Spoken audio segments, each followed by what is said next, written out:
A dramatic escalation in the volatile Middle Eastern waterway as Iran escalates retaliatory strikes against U.S. and Israeli targets in response to the killing of Supreme Leader Ayatollah Ali Khamenei. A fresh attack on a commercial vessel took place off the Omani coast as Iran's Islamic Revolutionary Guard Corps, or IRGC Navy, announced the closure of the Strait of Hormuz. Oman's Maritime Security Center said a commercial oil tanker was struck in a suspected drone or missile attack near the strategic waters off the Musandam Peninsula, as for the Times of Israel. The vessel, identified as the Palau-flagged tanker Skylight, was hit approximately 5 nautical miles off the Omani coast. Oman said the strike injured 4 crew members and forced the emergency evacuation of all 20 sailors on board. Gulf News reported that the ship had 20 crew members, including 15 Indian nationals and 5 Iranian nationals. Preliminary information indicates that 4 crew members sustained injuries of varying severity and were transferred for necessary medical treatment, according to Gulf News. Authorities confirmed that no deaths have been reported. The area where the attack took place lies close to key international shipping routes, making the incident particularly serious. Maritime security authorities described the incident as a serious escalation in one of the world's most critical shipping corridors. But who attacked the commercial vessel? Earlier, Iran-backed Houthi rebels announced they would resume attacks in the Red Sea and on Israel in response to the joint American and Israeli attack on Iran. According to media reports, 2 senior Houthi officials said the renewed campaign will involve missile and drone strikes targeting commercial shipping routes, as well as attacks on Israel, in what they describe as support for Iran. Yemen's Houthi leader, Abdul Malik al-Houthi, in a pre-recorded speech, called for mass demonstrations against the U.S. and Israel's attacks on Iran.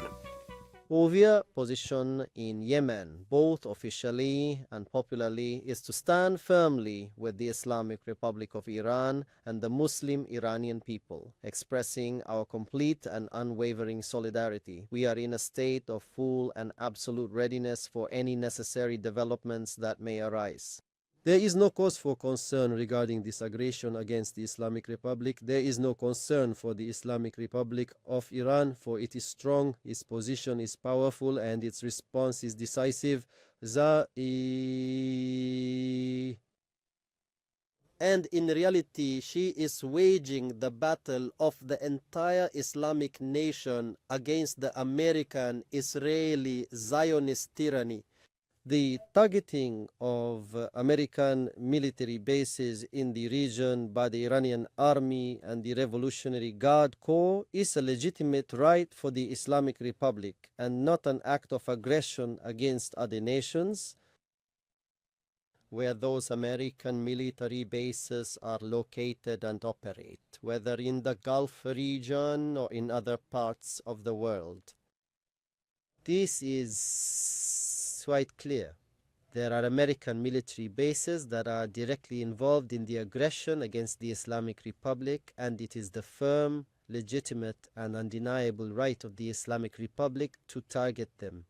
In our readiness for all developments, we will engage in various activities, including popular movements and public mobilization. Therefore, I address our dear, steadfast Yemeni Muslim people. Less emphasizing the crucial importance of a massive million-strong turnout in widespread, large-scale, and truly million-strong popular demonstrations in the capital Sana'a and all the governorates tomorrow, God willing. Iran's Islamic Revolutionary Guard Corps Navy has issued a chilling declaration.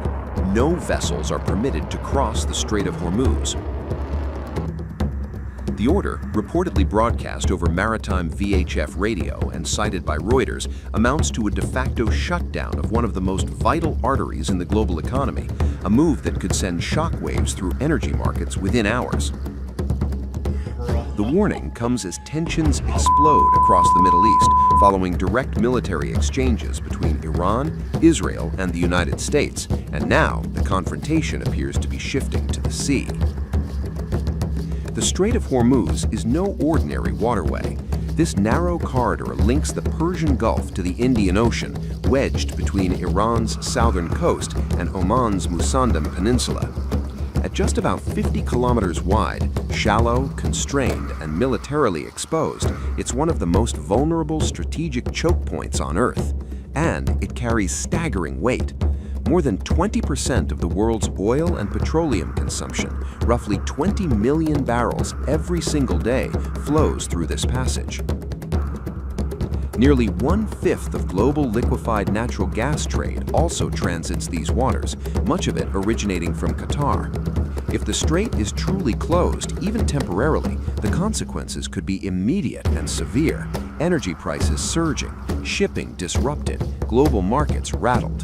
What began as missile exchanges may now be threatening the lifeline of the global economy. Over 80% of the oil and gas transiting Hormuz is bound for Asian markets. China alone purchases more than 90% of Iran's oil exports, according to industry analysis. While Saudi Arabia and the United Arab Emirates have limited pipeline capacity to bypass the strait, experts warn alternative routes can handle only a fraction of normal volumes. The U.S. Energy Information Administration has repeatedly described Hormuz as one of the world's most important oil choke points. Strategically placed islands, including Hormuz, Kesh, and Larak, give Iran geographic leverage over the shipping lanes.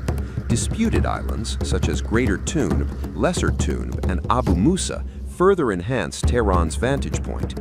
The Revolutionary Guard, which controls naval operations in the Gulf, has long criticized the presence of foreign forces, including the U.S. Fifth Fleet based in Bahrain and major U.S. installations in Qatar.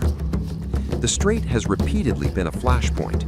During the Iran-Iraq tanker war of the 1980s, hundreds of vessels were damaged or destroyed. In 1988, a U.S. frigate struck an Iranian mine in the strait. That same year, an Iran Air passenger jet was shot down by a U.S. warship, killing 290 people. More recently, ship seizures and confrontations have intensified since Washington withdrew from the nuclear deal in 2018. In 2024, Iran seized a Portuguese-flagged container ship, and earlier this year, Iranian gunboats approached a U.S.-flagged tanker in the same waters. If the Strait of Hormuz is effectively sealed off, the shockwaves would race far beyond the Gulf. Oil and gas prices could spike within hours, jolting global markets and igniting fresh economic turmoil. Tankers would be stranded, supply lines choked, and energy-dependent economies forced into sudden crisis mode. From fuel pumps to factory floors, the disruption would ripple through supply chains worldwide. A maritime chokehold with the power to squeeze the global economy in real time.